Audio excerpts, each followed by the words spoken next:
Let us chant Omkara thrice. Inhale.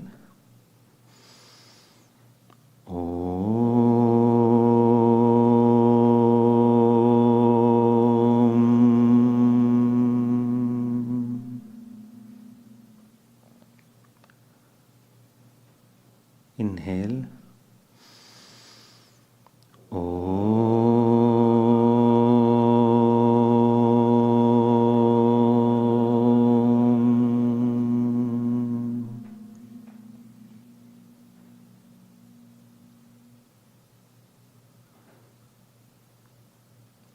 Inhale.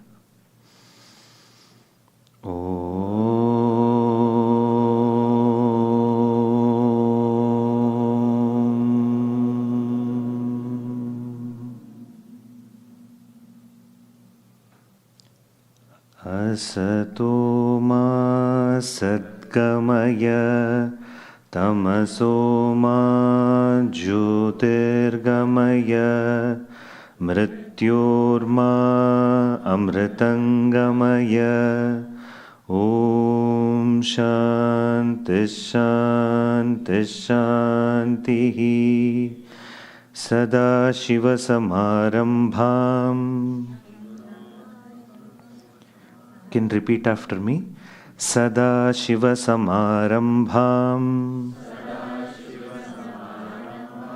Shankaracharya Madhyamam Asmadacharya Paryantam Vande Guru Paramparam. Slowly and gently, you may open your eyes.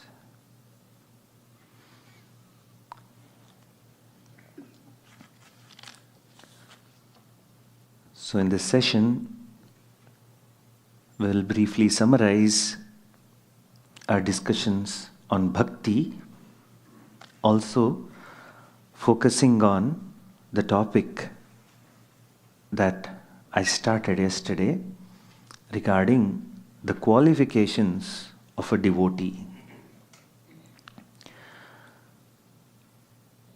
Often, on a spiritual path, there could be a possibility of losing sight and focus on the whole pursuit itself. We start with seeking freedom,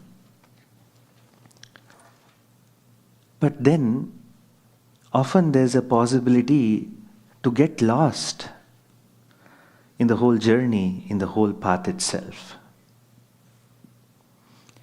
There was a person who went to the hospital to get a checkup. He was waiting for his turn. There were a lot of people. He was just there. And then he started, because there was a long queue, long line, he started talking to the people at the reception. He made friends with a couple of people there. And then he started talking there.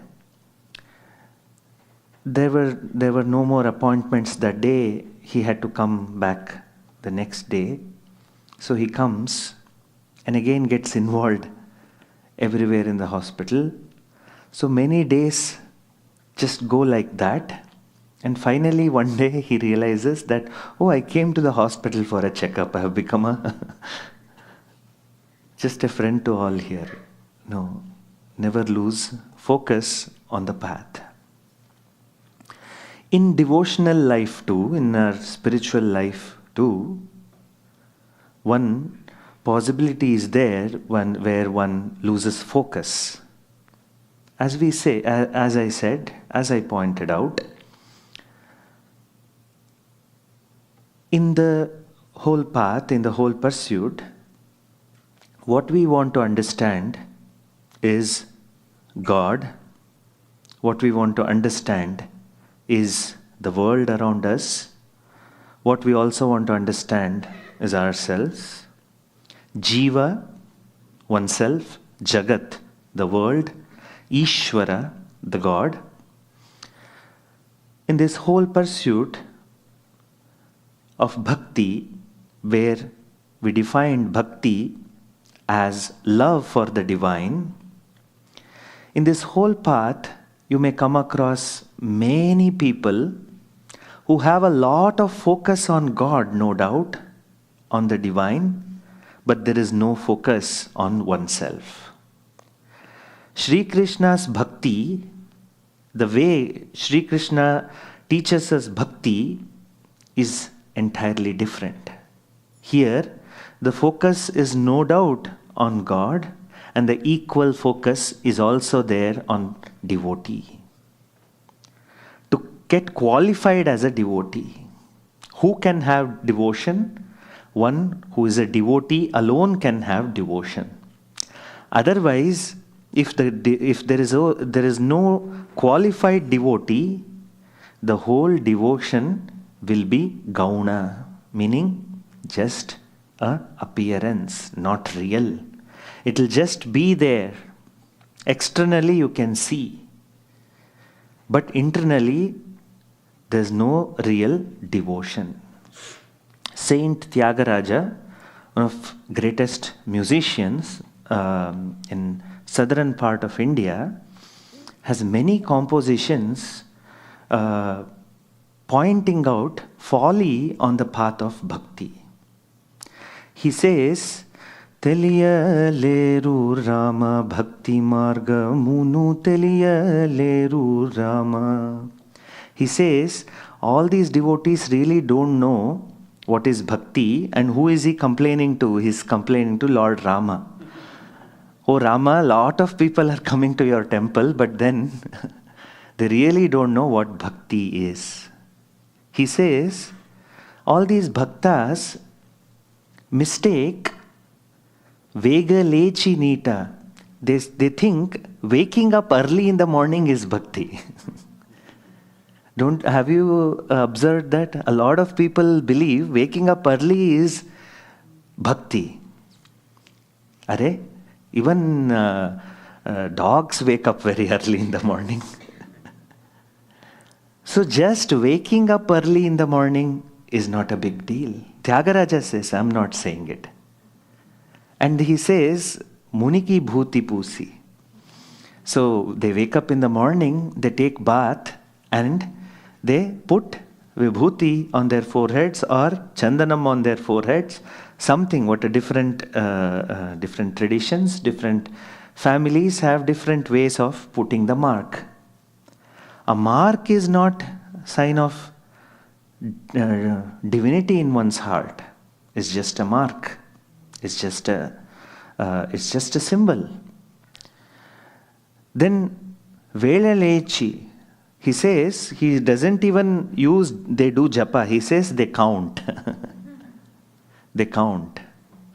So the corporates have a target. If you go to a corporate company, they set a target for 2025, 2026. This is what our sales gonna be. So devotee also sets target. For this year, for this day, my japa is going to be 1008. That's the number that I am looking for. So number, what's the big deal in a number? A number is a number. So if there is no real devotion in heart, just like a salesperson has a target, you also have a target. 108 or 1008, whatever it is. Doesn't make real big difference. Then he says they do all these pujas and sandhyavandanam, etc. That is not sign of bhakti at all. And Tyagaraja says all of this they are only doing for the sake of money. Meaning, what is the heart seeking through all this devotional life and lifestyle is that, oh Lord, oh Bhagavan, bless me with more money. Ye dil mange more. So just bless me with more money. That's all. So we discussed Artha Bhakti, Artharthi Bhaktas. Whatever they may be doing, ultimately what they are seeking is just money. All the prayers are dedicated just for the sake of money. It's like in Indian context, some of the sons are very devoted to their parents. Why? Because they want the assets to come to them. And Indian parents are also very, strategic. They don't write the will until this thing. And they'll also make a will saying, all this property will go to my son only after my death. They're also not sure. If I give it now, my son and daughter-in-law will throw me out of the house. They're very, very sure about it. Here, no problem, because at least in the Western families, there is no conception that you have to leave your assets to the kids. Solves so many problems. So one family told me, Swamiji, we are all very happy. All the brothers, sisters, all of us are really happy back in India. I asked, oh yeah, what is the reason? They said, my parents don't have anything. My parents don't have anything. So, isn't it very conditional love? Even though there is a lot of external expression of devotion, of offering flowers, of offering fruits, dhupa, deepa, shodashopachara puja, havan, pilgrimage, all of that, but yet what I am basically seeking is just some more money. That's it. If that is so, whatever is the external expression of devotion, it doesn't matter. One is in very preliminary stages of bhakti. In very preliminary stages of bhakti, in order to move into para bhakti, higher devotion, that what is that higher devotion? Higher devotion is love for God. Love for God, for God's sake. For God's sake, we better develop just love for God. Just love for God. And since you are all students of Vedanta, you know that God is no different from oneself. Atma cha Brahma. That consciousness which is present here and now is the truth of the universe, is the Swarupa of Bhagavan also, of God also. So, in order to come to para bhakti, higher bhakti, what one needs is to be qualified as a bhakta, as a true bhakta. And Krishna, in the 12th chapter of Bhagavad Gita, gives us many pointers. In fact, he defines who is a true bhakta, who is a true bhakta. We touched upon it yesterday briefly. We will dwell a little more on that. You on your handouts in page number 4.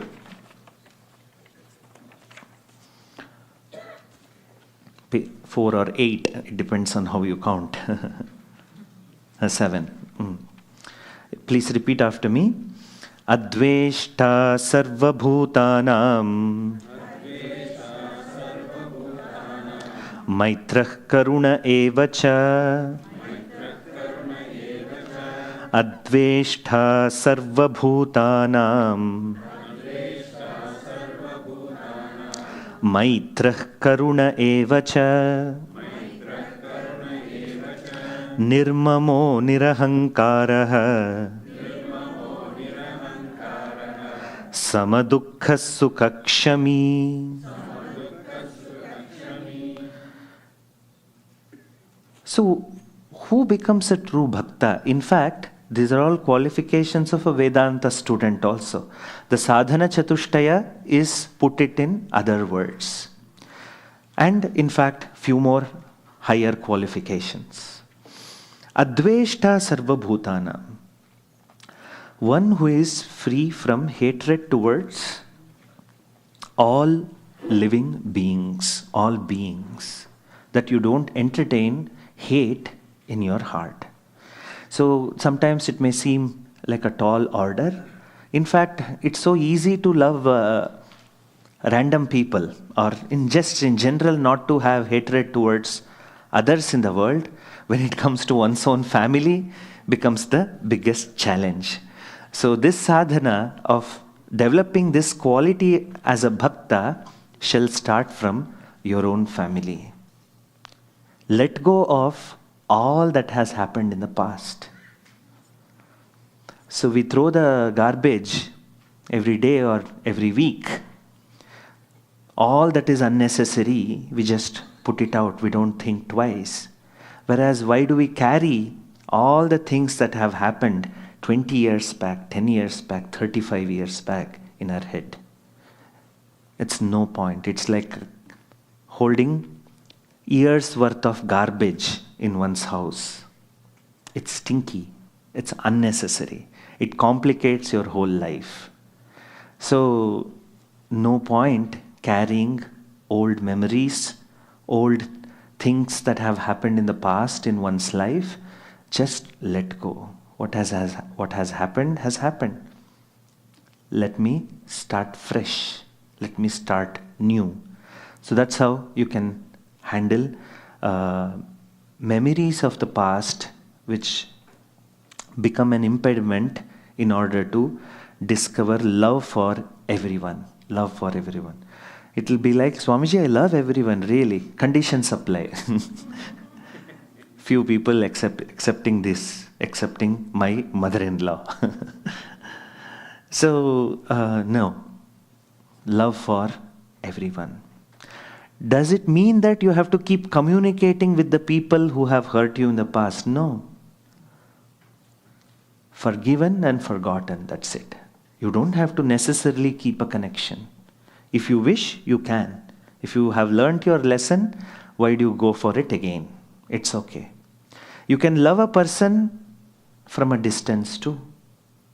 You don't have to necessarily hate a person and then keep a distance. No. You can forgive the person, you can love the person, you can be loving, and yet keep a distance and draw your boundaries. And still, you can be a devotee when you have that love for everyone in general. Maitrah karuna evacha. This devotee is a friend to all. An innate friendliness. You don't lose anything in being friendly. In fact, we have to develop this quality. We have to develop this quality. There is a conversation between Lord Buddha and one of his disciples, Ananda.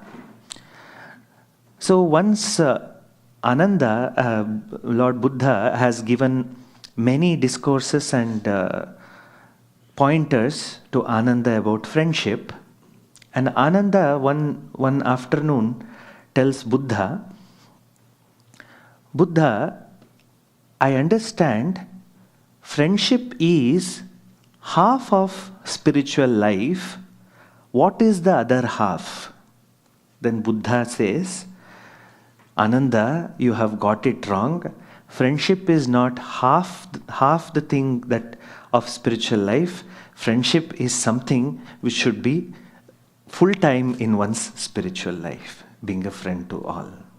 And see, it's not coming, all this knowledge in Buddhism or Buddha is not coming from nowhere.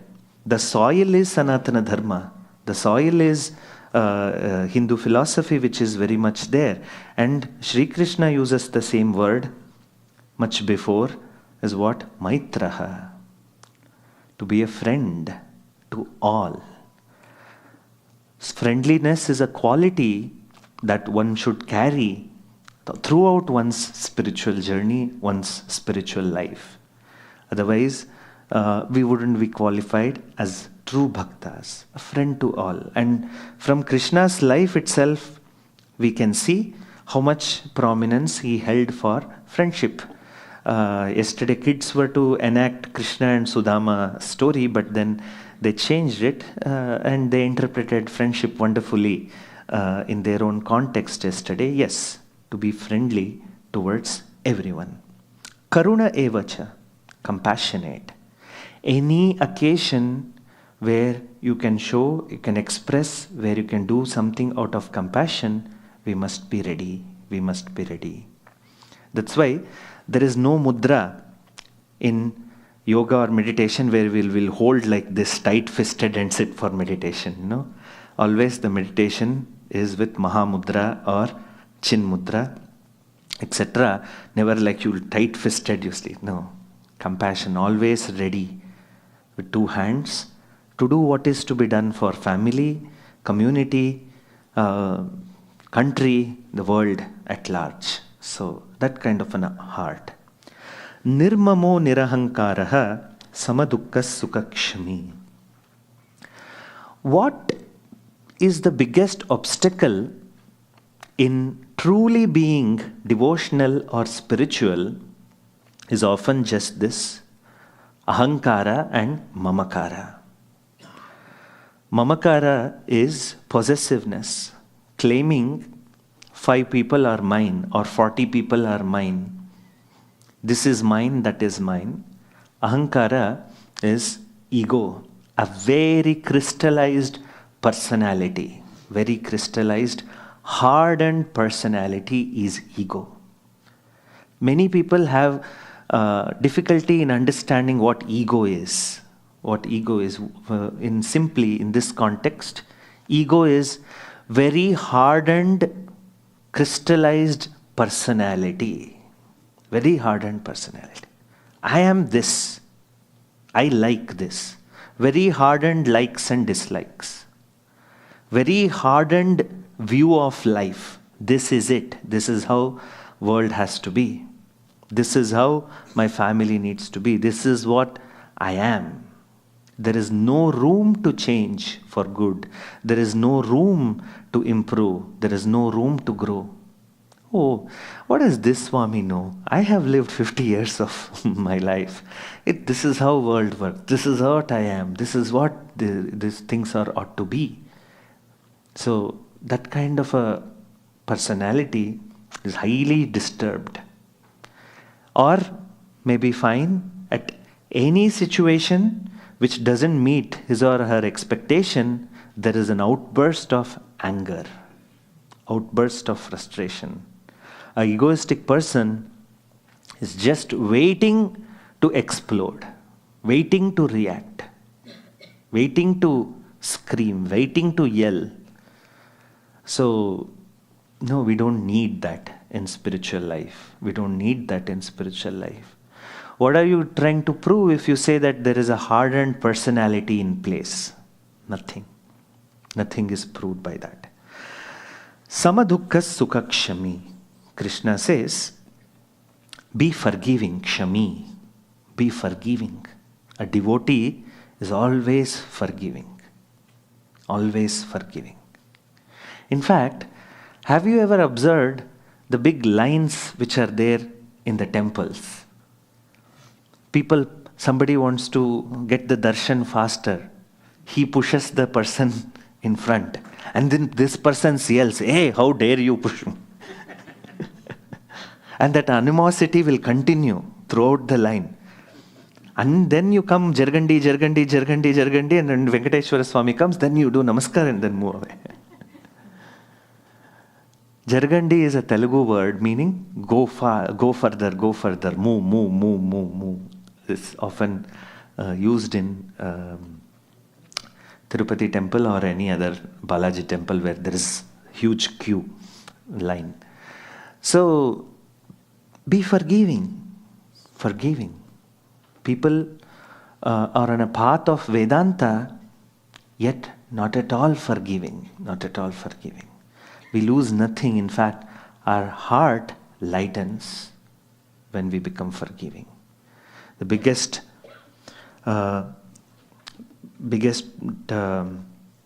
threshold to cross is to forgive the family members and finally to forgive oneself, because sometimes so much hurt and guilt is inside that maybe I should have done more.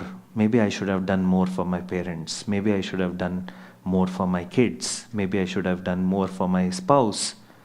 This and that. So much is there in heart. Time has passed. We have to move further. And then a big life is there ahead to accept and open up. So, kshami, somebody who is forgiving. And Krishna also indicates, develop equanimity. Devotee is one who has equanimity towards pain and pleasures of life. So it just doesn't come in one day. We got to keep working on it. This must be a work in progress. Constantly a work in progress. Moving further, you may repeat after me. Santushtas satatam yogi yatatma dhrida nischayah Mayarpita mano buddhihi yo madbhaktas same priyah. In fact, Krishna is telling in a very poetic fashion. Do not take it very literally. You can take it literally too. Lord Krishna seems to be telling, who is dear to me? Who is dear to me? Who do I love the most? I love this kind of a devotee the most. Who is that? Santushtas satatam yogi. One who is santushtaha. One who is content. One who is contented in life. We always postpone contentment. We somehow fear, if at all I become contented, my career will go into drains. If I become contented, maybe my life will be very different. It's just fear of unknown. There is a fear of unknown. People have fear for snakes, people have fear for this and that, different phobias. It's a phobia of unknown, because you have never imagined yourself how you would look being a contented person. We think that a highly effective life is when you're discontented. You can have efficiency in your career only if you're discontented. So it's like setting fire onto the tail of the horse and thinking that it will perform great if its tail is on fire. No. You train the horse well, the horse will run. You don't have to put fire into the tail of the horse. So similarly, we don't have to be agitated in order to be efficient in the world. One can be highly contented and do wonders in world, in terms of career, in terms of progress, in terms of earning, anything. Why is it that we imagine that I have to be discontented in order to progress? No, it's a very false paradigm in which people are operating. To discover contentment. How do you discover contentment? What is enough for now. At this moment. You got to contextualize and bring it to the present moment. You have to bring it to the present moment. At this, ask yourself now, do this exercise now. At this moment, I am fine, isn't it so? Ask yourself, am I fine at this moment? Yes. You have a place to sit. Stomach is filled with upma. Temperature is okay. At this moment, I'm fine. At this moment, I'm fine. So when you bring this attitude to moment in your life, then you will discover contentment. Contentment is not when everything is fine, my retirement fund is in place, I have a Florida home, kids are in schools are there, careers are set. Then alone one fine evening, I'll take a cup of chai or coffee, whatever is your preference. Chai comes out because that's my preference as well.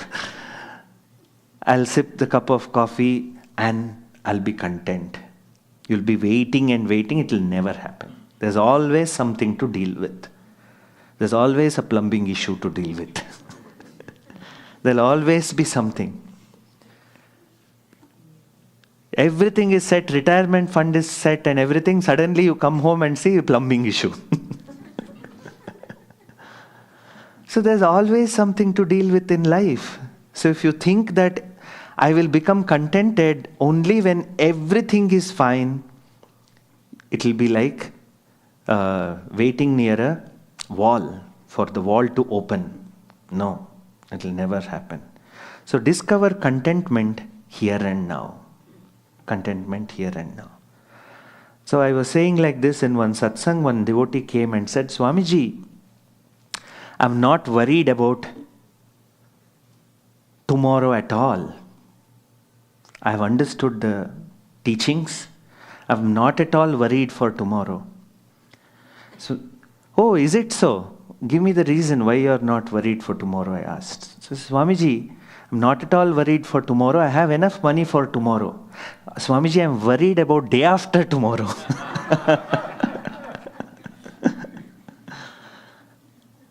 The nature of worry is that it will keep finding a cause in order to come in place. There's always something to think about, always something to deal with. In fact, why do you think only 10 things can go wrong? 100 things could go wrong. If you live life based on this kind of a calculation, what if these things go wrong? Why did you put the list, end the list at 5 items? 50 things could go wrong. Who knows? So that's not a sensible way to live. Always center yourself to the present moment. I'm fine here and now. I'm fine here and now. So with that thought, when we move, heart will gain contentment. Santushtas satatam yogi yatatma dridhanishchayaha. So Krishna says, I'm fond of this kind of devotees who are content and they are very clear about their life's goal. Dridhanishchayaha. They have used viveka, discernment, and then finally they are clear about the real goal of life. Real goal of life. You know, there are many intermediary goals in life, intermediate goals. What are those? Family, career, health, savings, investment, etc. are all intermediate goals. They are not the real goals of life. Then what is the real goal of life? Moksha. To gain freedom here and now. To be free here and now. So that's why you all are here. There could be many other options to spend Thanksgiving holiday. But then one has chosen to inquire into one's life and then be here to seek freedom in life. Freedom from all worries. Freedom from sorrow. Freedom from that unknown discontentment in heart. Sometimes you may not even know the reason. Everything is in place. Career is fine. Kids are okay. House is fine. Yet I'm discontented. Yet I have discontentment. So one who addresses this issue becomes a mumukshu. One who is interested in moksha. One who is interested in jnanam, jignasu. One who is interested to find a solution for this fundamental problem of life. So, dridha nishchayaha. In spiritual life, we must be very clear about the end goal. This is what I am seeking. There's this rare human birth. I better be free. I better do everything with contentment. Let me go for holidays with contentment. Let me earn with contentment. Let me spend time with family with contentment. But what do? We seek contentment through these activities. I go for holiday for the sake of contentment. No holiday is satisfactory to me. You ask yourself, at the end of your travel, you are wishing to come back home, isn't it so? And somehow when you come back home from holiday, there is a newfound joy for few hours at least. Abba, I'm back home. Good to be back home. I'm comfortable. South Indians, first thing they're looking for is after holiday is to eat curd rice. Arey, you were so frustrated and wanted to leave home and travel here and there, and then want to come back to the same place, and somehow you feel contented now. What is this unique phenomenon that operates in our life? Yeah, it's like you'll go back home now from ashram, there's contentment for 3 hours. So, as long as you're doing something for the sake of contentment, you will never get it. Nothing is perfect in the world, everything is imperfect. So how much ever you try to put up a perfect holiday, some things will go wrong there. So if you expect kids to be in a certain way to feel content, you're waiting. So as long as you're seeking contentment, you're never contented. As long as only when you discover contentment is my true nature, I better understand it here and now, then there is dawn of contentment in one's life through knowledge. So that's why it's very important to be very firm on one's life's goal. Okay, I am seeking what I'm really seeking in and through all my transactions, all my activities in life is contentment, is freedom. All these are intermediate things. So then intermediate things will not frustrate you in life. You won't be bothered about the things that you have to deal with in the world. So that's the qualifications that Krishna puts for devotee, in order to be a devotee. In fact, in Bhagavad Gita, he says some more things. I'll just touch upon it and then give a conclusion to this talk. Krishna further says, Yasman no dvijate lokaha, lokan no dvijate chayaha, harsha marsha bhayo dvegaihi, mukto yassacha me priyaha. Very interesting. Krishna further gives few more qualification for who is a devotee. Who is a devotee? One who is not a source of annoyance to anyone. One who is not a source of annoyance to anyone. So you want to be a true devotee, don't annoy your spouse. Do not be a source of annoyance to your spouse, to your kids. We have to act in this way in the world. So this is all part of spirituality, not simply thinking some Atma, Brahma and reciting some verses, quoting Vedantic quotations, knowing few Upanishads, this and that. What is all that? Just memory and some mechanical knowledge. Even ChatGPT can do all that now. Isn't it so? Just having few things in mind which are spiritual in nature, the Bhagavad Gita or something, it's not that. This is embodied spirituality. That means what? All the things that you learn, you must live out in your life. You must conduct your life in this fashion, in this way. Otherwise, there will be dissonance between what I think and what I know and how I act in the world. Two different things. That's why kids don't like sometimes religious life, is because they see their mother or father very devotional in temple and they are different people at home. That's why the kids don't want to, hey, Amma, I'm not interested. Mom, I'm not interested in all this. I'm not interested in all this. I was interacting with a lot of young Hindu kids in Harvard. And that's what many of the young Hindu kids' problem was. They kept saying, I'm not interested because my parents don't seem to live out what they show in the temple, what they show in the spiritual community. That's not how it happens in the world. So it's like, I have seen this, really. I have seen this scene in my previous life. Previous life means what? Purvashrama. So there one person, he was doing puja. So Achyutaya Namaha, Anantaya Namaha, Keshvaya Namaha. He's doing all the puja. Then a phone call comes, and the kid in the house received the phone call, and the person on the phone asked, "Hey, I want to speak to your father. You know, this is 20 years back story. So I want to talk to your father." And the father said, "Tell him that I'm not at home." So here is a young kid seeing his father involved in a religious activity and easily lying without even blinking an eye. So the kid doesn't understand. It's just not fitting in well for that kid. Oh, we have to, father had told that we should not lie.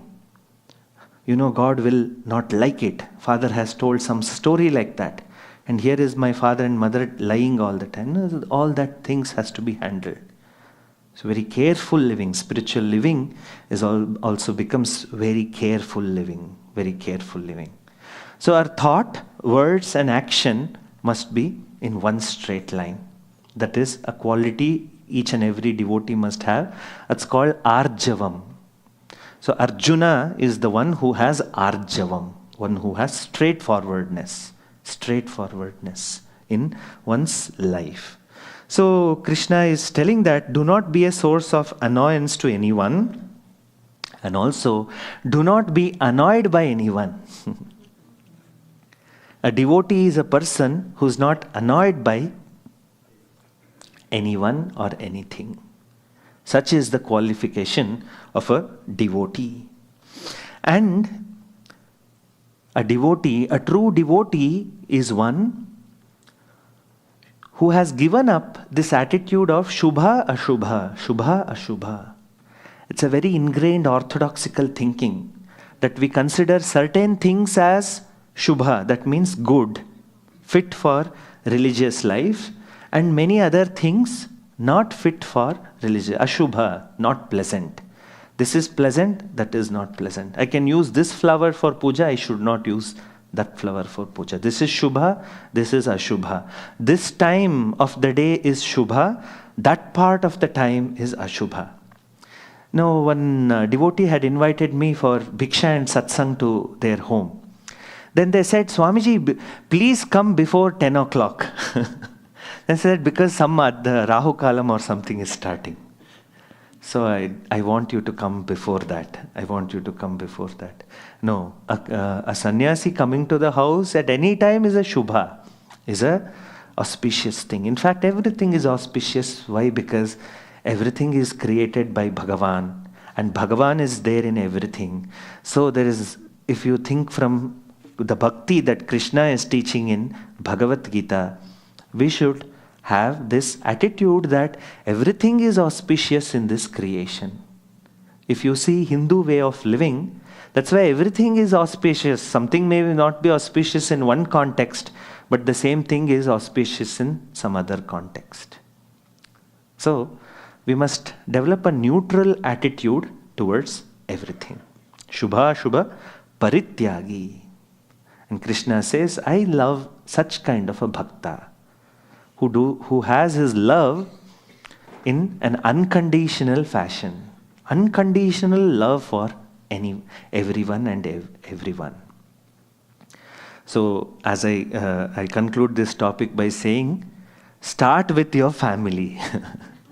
That is where the challenge lies. Start with your family. Unconditional love towards your spouse. Unconditional love for kids. Now, kids grow best when they experience unconditional love from parents. They grow as very secure individuals when they have experienced unconditional love in their childhood. They don't seek 100 relationships in college and universities when they have experienced unconditional love at home. They're secure. They are validated by their own parents. Otherwise, if you don't validate your kids, if they have not experienced unconditional love, they seek that love through relationships. You cannot avoid. Then one day don't keep complaining. So it's all our responsibility to unconditionally love each other and accept each other. accept each other. There may be faults on the person, we acknowledge it. Okay, this person has these faults, fine. Yet I love. I may address those things in a loving manner. Yet I do not lose love for anyone in this whole world. That is what Krishna says about being a bhakta, being a true bhakta. So focus each day if you have these qualifications. Focus each day whether I'm only focused on God, ignoring myself. That bhakti is not the true bhakti. It's an incomplete bhakti. But that bhakti is one which has equal focus on God and one's own self, one's own qualities too. So I conclude this session, these talks on bhakti, on love, is real bhakti is discovering love for the infinite. And what is infinite? Infinite is God. Infinite is Bhagavan. Satyam Jnanam Anantam. Anantam means infinite. So that love for infinite can be developed only when you lose obsessions for the finite things of the world. Finite things of the world. So keep focusing on infinite. In fact, another way of focusing on infinite is, see, the Taittiriya Upanishad says, from this Satyam Jnanam Anantam Brahma Yo Veda Nihitam Guhayam Parame Vyoman So Oshnute Sarvan Kamaan Saha Brahmana Vipaschiteti Tasmadva Etasmad Atmana Akashas Sambhutaha Akashad Vayuhu Vayoragnihi Agnerapah Adbhyav Prithvi Prativyam Oshadayah Oshadibhyonnam Annat Purushaha. In a very poetic, beautiful manner, Taittiriya Upanishad gives us a picture of how the whole creation has happened. That from this infinite Satyam Jnanam Anantam Brahma, this consciousness which is of the nature of pure existence, consciousness and infinite happiness, from this one power, from one entity, the entire world has manifested. How? Just as from gold, from different ornaments have manifested, from this one consciousness alone, Akasha, Vayu, Agni, the Panchabhutas, plants and animals, and then finally human beings, all of them have come forth. From what? One cause. And what is that cause? That cause is Satyam Jnanam Anantam Brahma. That cause is infinity. From that infinite cause, all this manifest universe has come forth. The manifest universe has come forth. If you are only focused on Jagat, on effect, what is the cause? The infinity is the cause. What is the effect? This entire Jagat. If you are only focused on the finite Jagat, you lose sight of infinity. Just as if you are only concentrating on the ornaments, you lose sight of gold. So, true bhakti is always being focused on the cause, not just on the effect. Always be focused on the cause, which is infinite. All the things in the world are finite. All the things in the world are finite. Even though they are all same manifestation of the same infinite consciousness, the nature of the Jagat is what? Finite. We discussed. What's the word that introduced? Fragile. Everything is fragile. You hold on to something, unfortunately its nature is fragile and you will be disappointed. As long as you're only holding on to the effect. Look at the cause. Keep looking at the cause. It's ever present. Ever present. What is this cause that we are discussing about? The principle of existence, Sat, See, an object is in place for some time and it moves away. Existence remains. Existence remains. It's like a screen, white screen of the movie on which hundreds of projections are coming and going, but the screen remains. The screen remains. Similarly, there may be a presence and absence of things in your life. The principle of existence is ever present. You are. As a witness of all of it, you are ever present. You are ever present. The scenes are changing in the movie, the screen is ever present. More often, as soon as the movie starts, the colors are so enchanting, we lose the sight of the screen, isn't it so? Until the movie is over, all the attributions come. Until then, you have forgotten the screen for 2.5 hours or 1.5 hours or 90 minutes, whatever, 63 minutes, whatever is the current movie time. So, never lose sight of that screen. Similarly, never lose sight of infinity, which is present as infinite existence in your life all the time. You are ever present. You are ever present. In the Jagrata Avastha, waking state, you are present. In the dream state, you are present. In even deep sleep, you are always present as a witness of deep sleep, because when you wake up, you know that you slept well. So, this is the infinity which is ever present for us to, waiting for us to be, waiting for us to recognize. So, focus on that.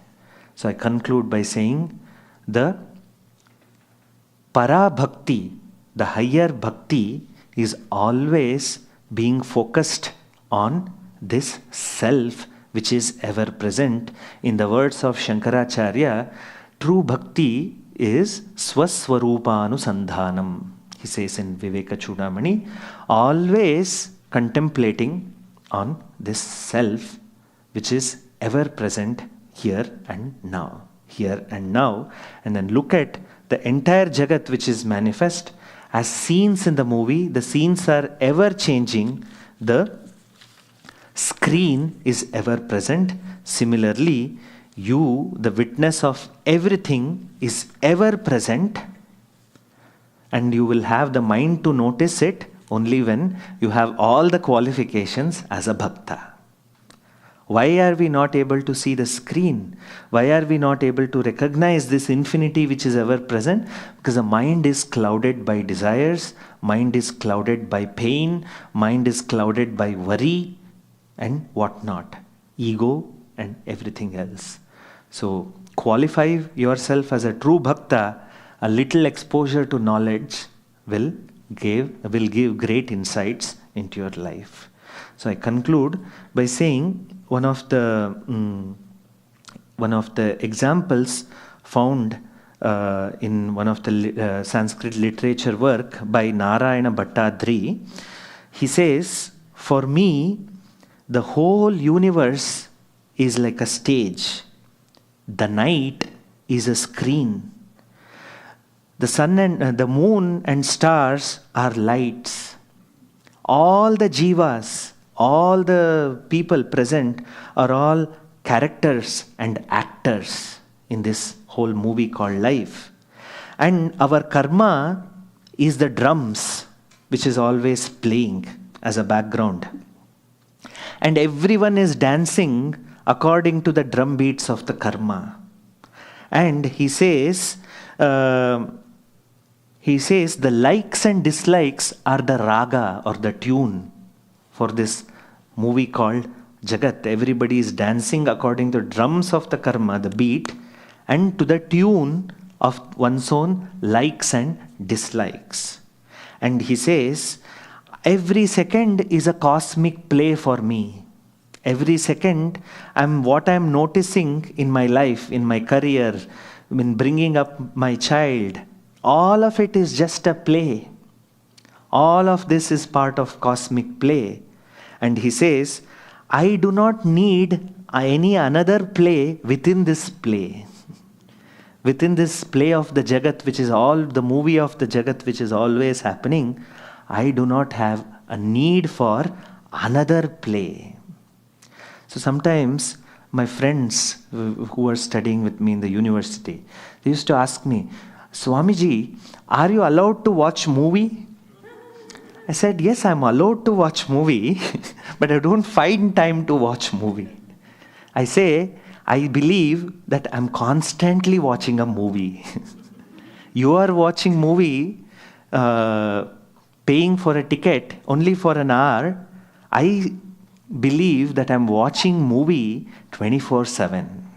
24/7. There's a morning show, there is an afternoon show, there's an evening show, there's a night show, there's a late night show. All the shows, when you see, you are a witness to all of it.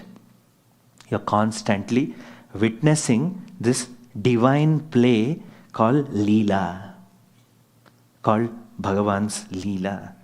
Thus, you have no obsession when it comes to what should happen in the world. You don't say this alone should happen, that alone should happen. How can you have such a condition for a movie? When you go to a movie, do you say, oh no, this should happen now? Okay, I'm watching the movie. Okay, next scene better be this.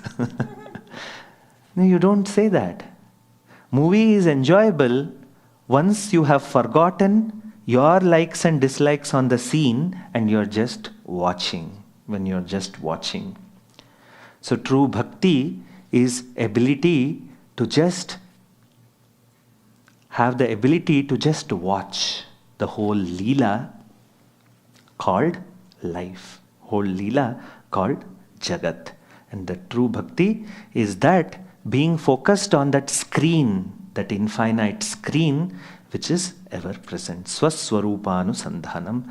That's how you discover bhakti, that's how you discover love. In short, give up the finite and infinite shall reveal itself. Reveal itself in your life. With that, I conclude this set of talks on bhakti. I hope these pointers will help you in bringing this vision into your day-to-day life and thus developing oneself as a bhakta and gain this vision of self-knowledge and being free here and now. Om Tat Sat. Om Sarve Bhavantu Sukhinah Sarve Santu Niramayaha Sarve Bhadrani Pashyantu Ma Kaschid Dukkha Bhag Bhavet. Om Purnamadah Purnamidam Purnat Purnamudachyate Purnasya Purnamadhaya Purnameva Vashishyate. Om Shanti Shanti Shanti. Harihi Om Shri Gurubhyo Namaha. Harihi Om. So happy to have this Thanksgiving retreat with all of you. So we have Christmas retreat also coming up. So those who have time and ability to come here, join us for Christmas retreat also with Swami Muktatmananda ji and myself. And we have the 2025 ashram calendar, all the courses that are going to happen in the ashram. We also have that already available in our office. If you go, they'll give you a brochure which has the 2025 calendar printed.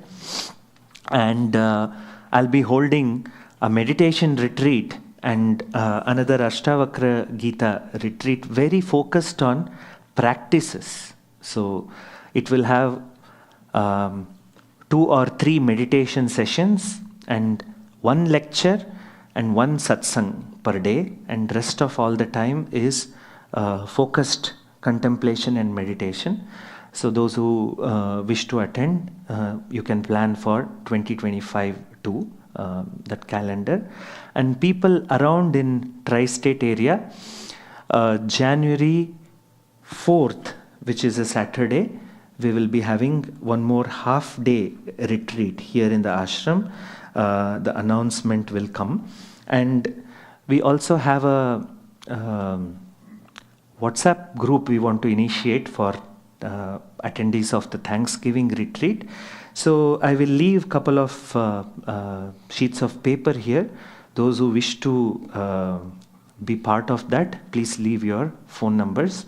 And this group doesn't have any hello, good morning, namaste, shubhodaya message, nothing, happy birthday, happy anniversary, happy Ganesha Chaturthi. It's only one-way communication. Any details about classes, ashram, anything to do with knowledge, that alone